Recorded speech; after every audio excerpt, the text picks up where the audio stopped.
We heard yesterday that the insurance industry is working on a roadmap or guidelines to get to net zero. Now, I read that and thought, why on earth does insurance have to get to net zero? Don't insurers focus on risk and claims?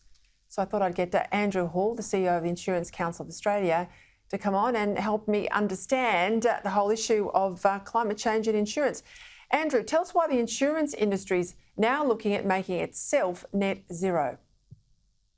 Well, good evening, Peter, and good evening from a very wet and sodden central west here in New South Wales. The Lachlan River is absolutely peaking behind me, and we're watching this unfold down through Forbes and the like. So I know you have a lot of viewers here in this region, and obviously we're very worried about this current unfolding and never-ending flood event that's happening at the moment.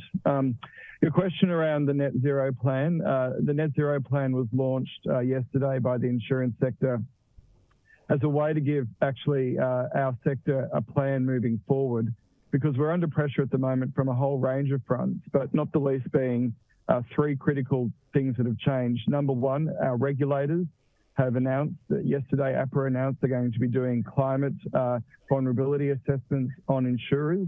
So they're going to be looking at our portfolios to understand where the exposures are.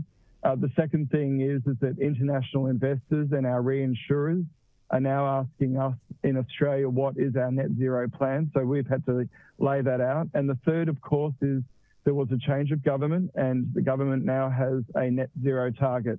So those three factors coming together mean that the industry has decided to put a plan down on what and when, and from here we'll have to work out the how. But that's the reason why we have a roadmap. So just on that point, I mean, if there's going to be APRA, the prudential regulator, if there's going to be issues in relation to, say, climate risk, what does it mean for people like the ones that are near where you're standing that live close to the Lachlan River, or perhaps in far north Queensland, where they're already susceptible to cyclone and other weather events, not climate related? They've been in Australia for a long, long time. Is that going to be harder for them to get insurance cover? Well, availability and affordability is the number one thing on our minds now as insurers. We've actually had the longest run of the most expensive natural disasters in Australian history, and we're up to about 13 billion since 2019 in insurance claims, and that's not taking into account all the other expenses. So the industry is under a lot of pressure, and really the one thing we've got to focus on is reducing the risk.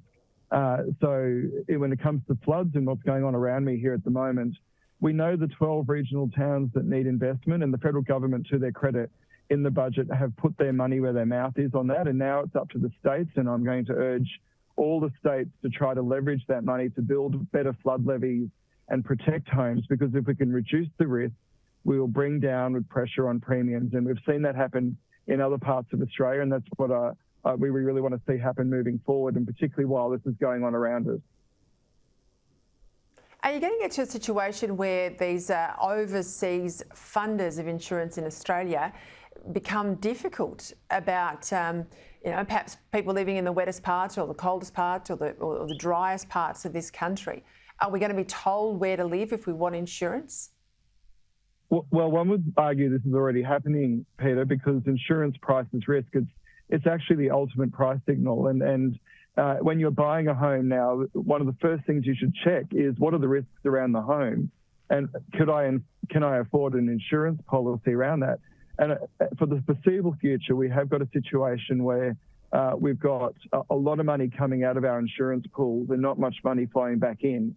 So insurance premiums will be in a lot of upward pressure, and we need to reduce those risks. And physical investment in infrastructure will do that. Even if we back to net zero, one of the misconceptions about net zero, even if we get to net zero as a country, as a globe, the environment is what it is now. And Australia is a very hostile, extreme environment for building. And for too long, we've built the wrong type of houses in the wrong location, and we need to change that moving forward. Andrew Hall, thank you.